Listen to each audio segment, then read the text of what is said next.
and Transportation Committee for his insight and the insight of his constituent who's very concerned about religious minorities in Iraq. Thank you. The gentleman from Tennessee is recognized for 4 minutes. Well, thank you very much, Madam Speaker, and I thank the gentlelady from Florida for yielding me this time, and I also want to thank all of the previous speakers, the gentleman from Michigan who the original author of the resolution, the gentleman from New York, and especially the gentleman from Virginia, Congressman Wolf, who's been such a leader on these issues for many years now. I rise in strong support of H.Res. 944, expressing the sense of the House of Representatives on religious minorities in Iraq.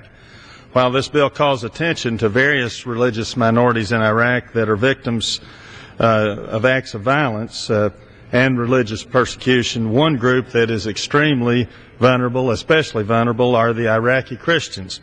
In the most recent series of attacks in Iraq's northern city of Mosul, 5 Iraqi Christians were attacked and killed just last week in various acts of violence. According to a February 17, 2010 article from Reuters, quote, bombings and shootings are recorded almost daily in the violent northern city of Mosul, where the situation has been described by one Christian priest as miserable. Iraqi Christians are forced to hide in their homes in fear of being the next victim of what is being called a quote, systematic campaign of violence against minorities. And Sunni Islam insurgent groups have labeled Christians and other Iraqi minorities as devil worshippers and infidels. There is growing concern, Madam Speaker, of even more violence and killings in the wake of the upcoming elections in March. These attacks are being used as a means of intimidation to discourage Iraqi Christians from voting in the upcoming elections. There have also been threats of violence using military means to prevent the elections from happening at all.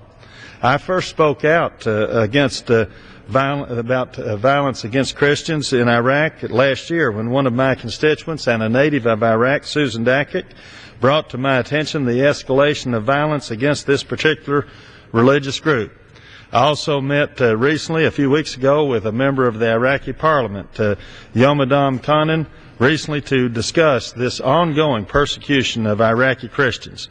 The horrendous human rights violations and acts against religious minorities must end.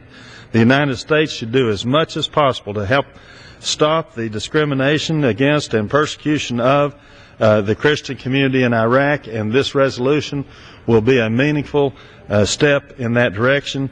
And I urge my colleagues to support this resolution, and I yield back the balance of my time. The gentleman yields.